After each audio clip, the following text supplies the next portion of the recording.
On the Ghana Academy of Arts and Sciences is charging government to place an immediate ban on illegal mining and repeal LI 2462.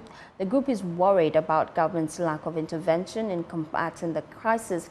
It has recommended the following steps, and that is coming up on your screens shortly. One, the immediate revocation of LI 2462 by the executive and parliament to protect the country's forest reserves. If no action is taken, all forest reserves could be lost by 2030. So that's one of the key concerns they're raising. They also want the executive as well as parliament to consult widely with scientific experts and stakeholders when enacting legislation that affects the environment. They also say that they should use their powers under the Constitution to protect the country from environmental threats. They want the executive to stop issuing permits and licenses for mining in forest reserves. Companies currently holding permits should be relocated to new areas outside forest reserves with support to restart operation in these new locations. They also say that those engaged in illegal mining or violating their licenses must be evicted immediately.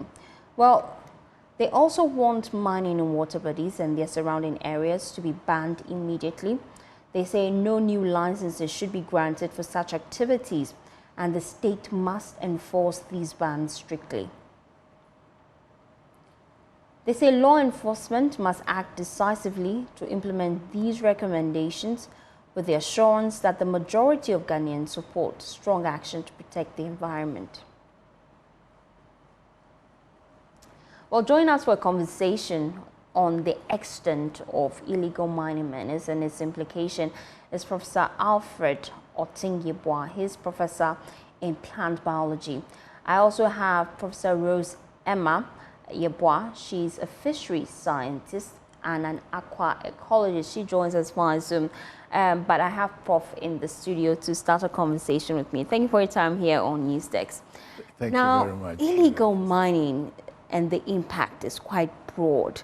Because you are on the ground and you see the impact on the meals that we eat, tell us how wide is it when it comes to the impact of the various things they use in mining on our plants? Thank you, Faustina. And on behalf of the Academy, we would like to express gratitude to Joy FM for that media leadership that you are providing to the country. Illegal, illicit, I mean, all those words that start with I are not good. Not good in the sense that they have not gone through proper regulatory process. And when we talk of proper regulatory process, we are referring to situations where people are acting according to a binding law. So anybody who is acting outside that is illegal. And the effects are that when you leave the environment as it is, and people take to town to do anything that they would like to do, the repercussions may not be immediate. It will be felt after. And that is where our concern is. And part of the repercussion, as we are seeing now, is the browning or the darkening of what used to be very pristine water sources, and the complete removal of forest reserves which have been gazetted so many years from there. So this is where the implications are. You specialize in plant biology. In areas where illegal mining is raft, what's the composition of the kind of plants that grow there, even after we've reclaimed the lands? You mean the kind of plants that should be put back there? No, when we reclaim the lands, yes.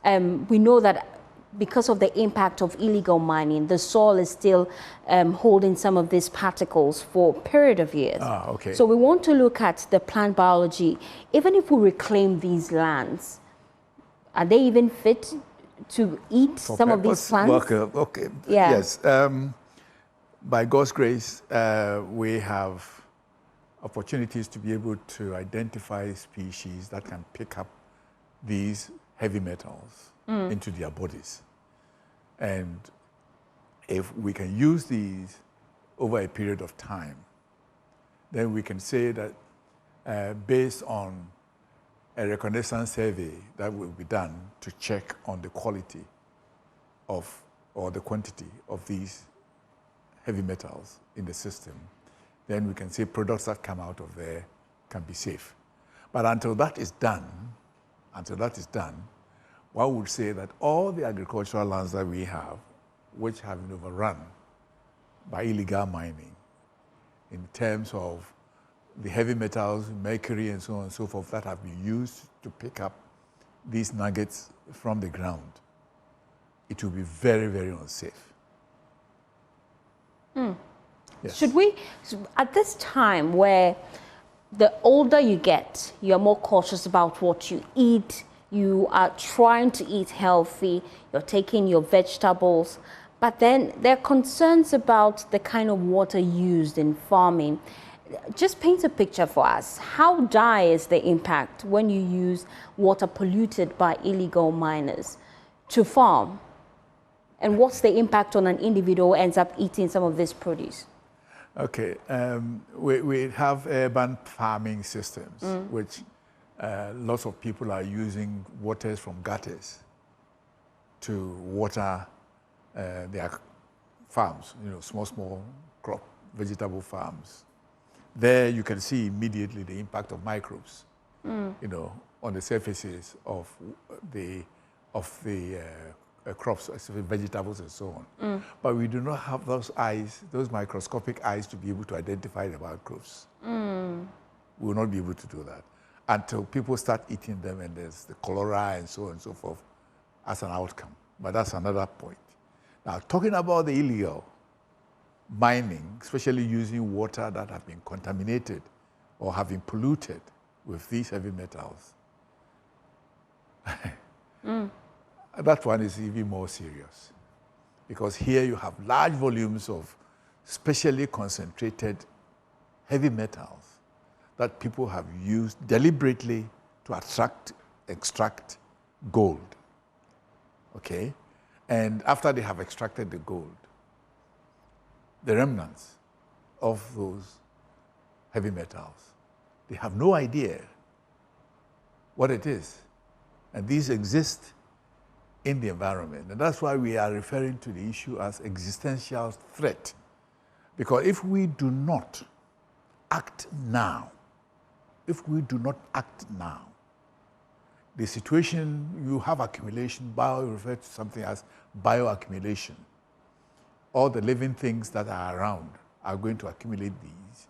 And of course, our existence on Earth is to be able to subsist on what is being produced from the ground.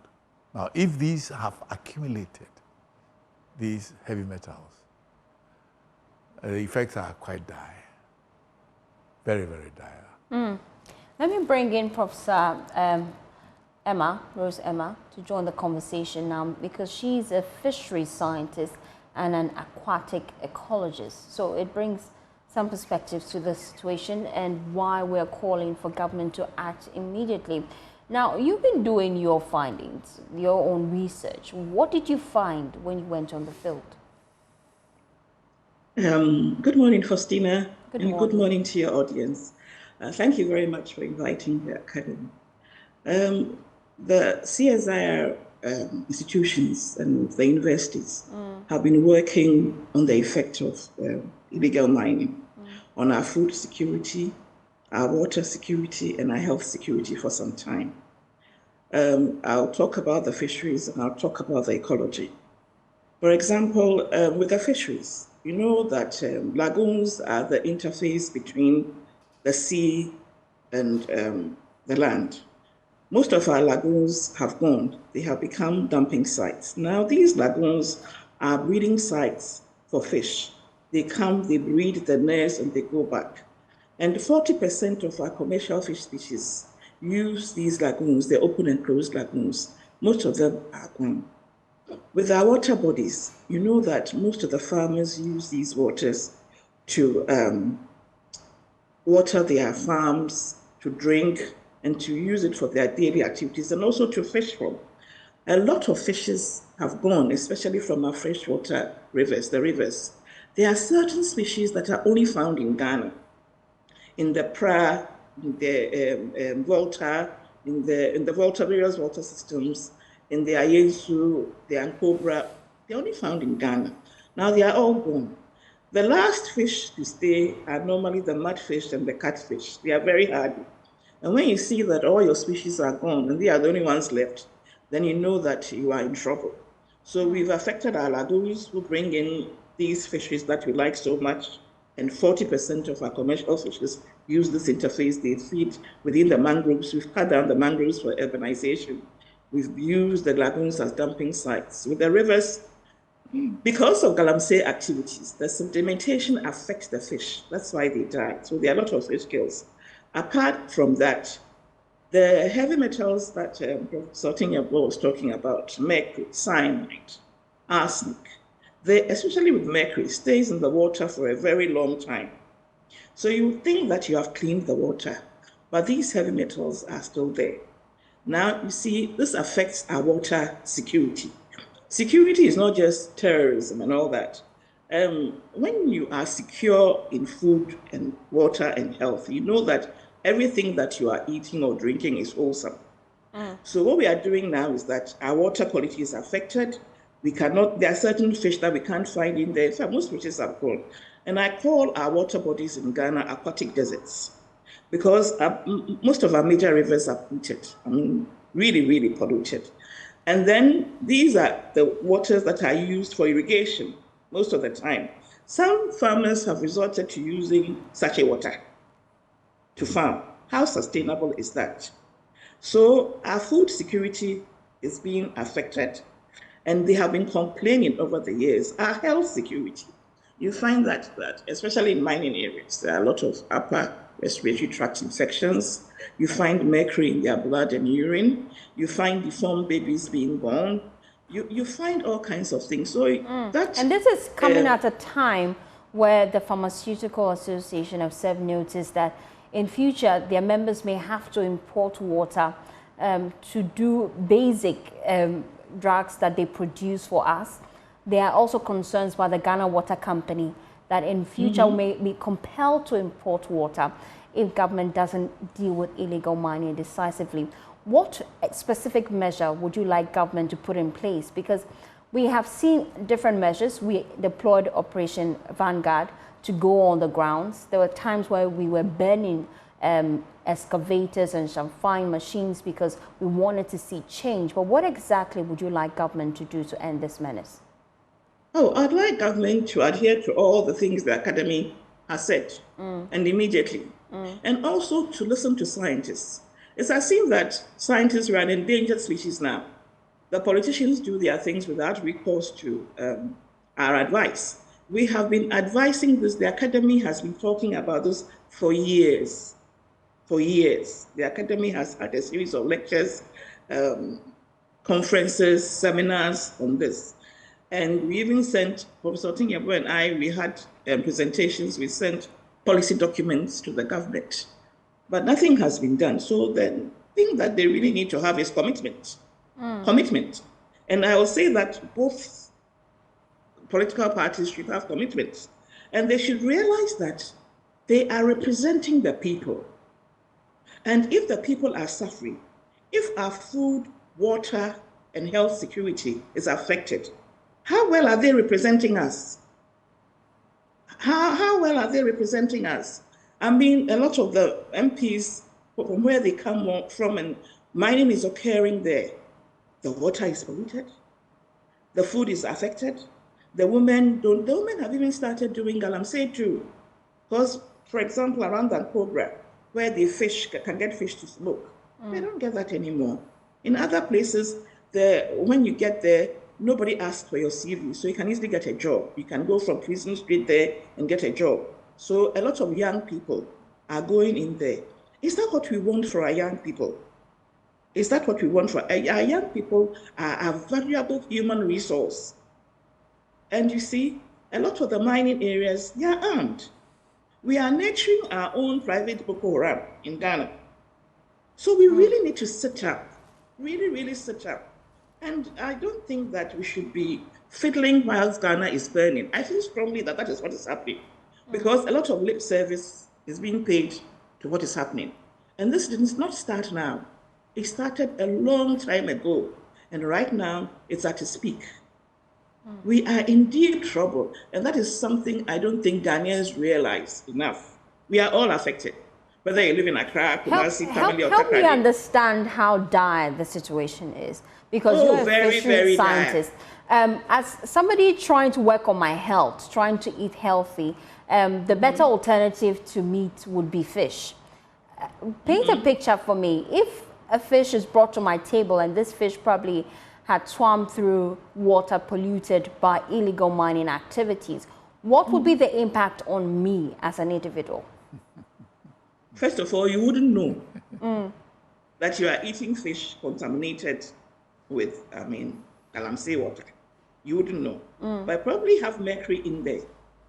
And mercury affects our bodies in various ways. You know, there's I've forgotten the hell, but in Japan, there was a time, but they had that problem because of the fish that they were eating. And you see, fish, shrimps, and other aquatic organisms, they accumulate these heavy metals, as Professor Tinyapa was saying, over a long period of time. And it doesn't come out, it stays. So all I can tell you is that, I don't know. That is why I'm saying that we are all, you don't know where your food is coming from. Unless you decide that you are going to cultivate tilapia and catfish in your house. But even then, the water that you'll be using, you don't know, because you see, Ghana Water Company is complaining. And I think that we don't realize how bad the situation is. Because for a country to have its water, food, and health security affected and not seem to see, it boggles, I can't understand it. You see, because God has endowed Ghana with so much. There's a joke that when God was creating Ghana, the angels were annoyed with him. Well, why is it that this small country, you've given them so many rivers, everything, all the minerals that we have? And then God told them that wait till you see the people I put in there to manage it. Look at what we've done. How can we do this? But I am in anguish because I and my colleagues saw this years ago. I remember my inaugural address at the Academy was Distressed Fish in Dying Waters. And 5 years ago, I gave a lecture on Is Ghana at the Brink of Ecological Suicide? Professor Tinyabo has given a lecture on our loss of biodiversity. The Ejima Forest is one of the few special forests in the world. So you saw this as far back as 5 years ago? Longer than that. Prof in the studio says longer than that. Have you tried engaging government as an association to just get their buy-in in some of the research work you have done and how they can effectively deal with the problem? Faustina, I told you that we sent 2 policy papers to government on Professor Tinyabo's lecture and on my lecture. They acknowledged it.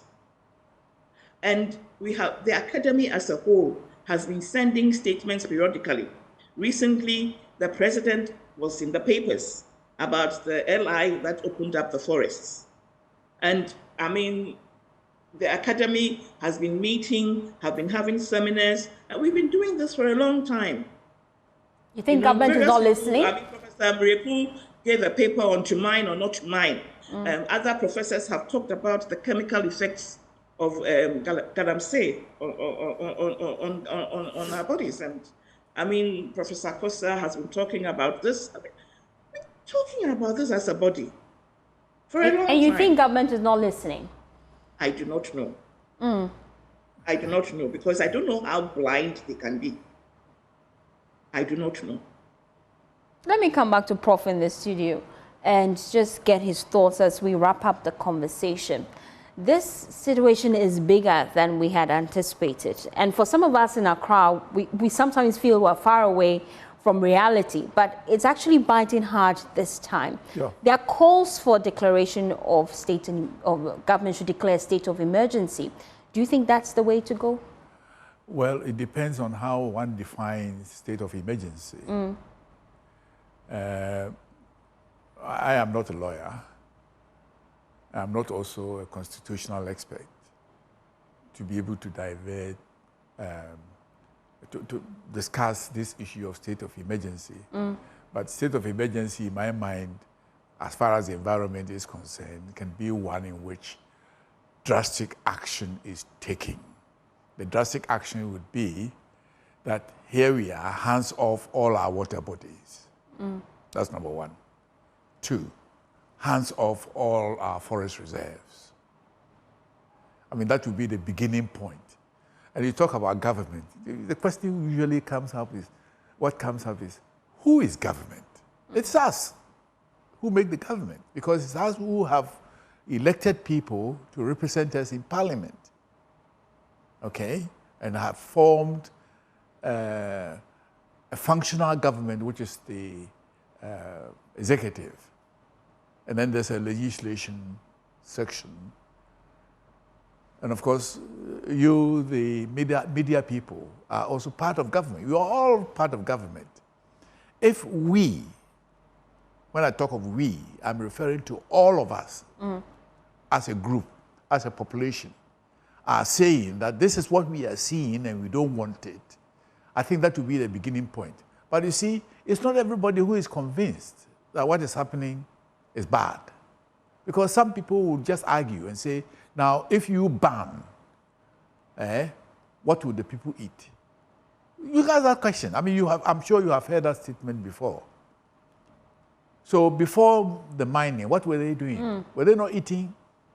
See, the issue is, you see, one has to be able to distinguish between that which is not good from that which can be done properly and create good environmental conditions.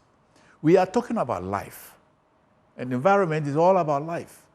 The ecological systems that we have around us are all about life. The oxygen that you are breathing, the carbon dioxide which comes out, which plants pick up, all of these about life. The sustainability of life is the most important part that we are talking about. And all of these are within the, if you like, the ambience in which we exist. Now, if we are destroying that ambience, in other words, we are digging our own graves. We are leading towards ecological suicide. And I was expecting my colleague, Professor Ntuamensa, to refer to the term that she has always been using, ecocide. We are actually killing ourselves. And should we continue just to say that, oh, because other people are depending on it, it should continue? I don't think that is proper. I think that, from the academic point of view, we have been established purely as like a learning group to provide support to government in terms of whatever. Because you see, when you come to the academy, there are all kinds of disciplines that are there. All kinds of disciplines. And therefore, when we come up with something, that something which we would come up with would have actually gone through all areas of human endeavor in this country. And so we are considered, and the time that Sergeant Dr. Nkrumah established the academy in 1959, that was the idea, that here is a new state, a new nation, which is being built, and it needs to be supported by all kinds of knowledge. And that knowledge is actually accumulated within the academy. And of course, these are also provided in the other established institutions of learning in this country. So what we are saying here is this, that two wrongs do not make right just because somebody has to exist. What about the rest of the population? Okay? And you see, extinction, a racial extinction, is not putting a barrel of a gun on somebody's head. You can poison people, and we are poisoning ourselves. By illegal mining. They're by illegal mining, yes. Government to look at our laws, the Constitution, to amend it so that people caught in illegal mining activities could receive firmer and stricter punishment. Exactly. Equating it to murder. It's, you have used the word, I'm glad that you have used that word. Because you see, when you talk of warfare, when you are at war, anything that your enemy can use to eliminate you is considered as part of the warfare. So if, I'm not saying galamseys are enemies, but right now I can say that they are enemies because they are poisoning the water, which gives us the kind of refreshment that we need. They are poisoning the water. But you see, as you said, we have laws, but we are not implementing the laws. We are not enforcing the laws. Ghana is one country that has such huge level of brains, particularly legal brains, luminaries who are able to sit and think and plan. We get these things on paper, but they are not implemented. Like your proposal to government that you sent as far back as 5 years ago, well, sitting on the shelf. This is exactly the issue. So what we are actually telling government and ourselves is this, that not that this country is lack of expertise. In fact, if you go through our universities, the research institutions, we have the best brains that you can think of anywhere. They are bringing out information. These information are utilized by EPA, for example, which is responsible for the environment. Now, EPA brings out proposals. Somebody has to carry on these proposals to the logical end. Do we have that kind of system? Do we have people who, when they have been given licenses to mine, who will go after and make sure that what has been written in the letter of intent is what is being done? We don't. And don't ask me why we don't. It is because of the nature in which people are employed in situations, patronages and so on and so forth. I think these are the kind of things which must be stopped so that you put round pegs in round holes, people who are able to deliver, not people who just because of patronage Or political affiliation. Yes. Oh, well, I don't want to use political affiliation because all of us are political animals anyway. But what I'm saying is that the people should be people who are responsible, they have this country at heart, and are prepared to ensure that they actually save this country. But not people who just because of the crumbs that they can receive, they get positions and they're not able to act because somebody else is controlling them. This is the kind of thing I want us to move away from. Thank you, Professor Alfred Otengyeboa. He's professor in plant biology. Let me wrap up the conversation with Prof. Rose Emma. She's a fisheries scientist and an aquatic ecologist. Your final words as we wrap up the conversation. Faustina, I like to tell Ghana, we have only one Ghana. And we really need to protect it. What bothers me is what we are doing to our youth. Our human capital is very, very valuable. Is this what we want to see our young people doing? And the frightening thing is that now they are recruiting children. Children are not going to school in certain areas, and women have joined. Before, they used to carry the soil. Now they have gone into the pit to mine. And it is so dehumanizing. Is that what we want for our young people in Ghana? And the beautiful country that God gave us, the water that God gave us, the soil. With galamsey, the topsoil, which is the fertile agric soil, is turned away. It's pushed aside. And we are just decimating our country. And degrading it. So, Faustina, I just want to appeal to Ghanaians for them to know that we are in serious trouble. And nobody should say that, oh, the bell is not tolling for me. You don't know who the bell is tolling for. The bell is tolling for you. And if we do not act now as a people to say that we are saving our country, it may be too late. The Water Research Institute predicted that in the year 2030, we might be importing water. We are not there yet, but we are now. And it is so frightening. There's something called ecological grief. And for some time now, that is what I've been in. Because if you see something happening, and it happens, it unfolds right in front of your eyes, sometimes you don't wish that your predictions are true. But my last word is that Ghanaians should sit up, really sit up, because our water, our food, our health security is at stake. Apart from that, the mining areas are mined. Our peaceful country is a threat. So, I mean, I don't know what else to say, Faustina. So I am just sad all firmer the time. enforcement on the ground, I'm sure that's what you're hoping to see. And thank you so much, Prof. Said. Yes. And Ghana Academy has shown the way with what needs to be done. If they need more information, there are experts there to help them. Indeed. Thank you so much, Prof, for your time, both on Zoom and in the studio. But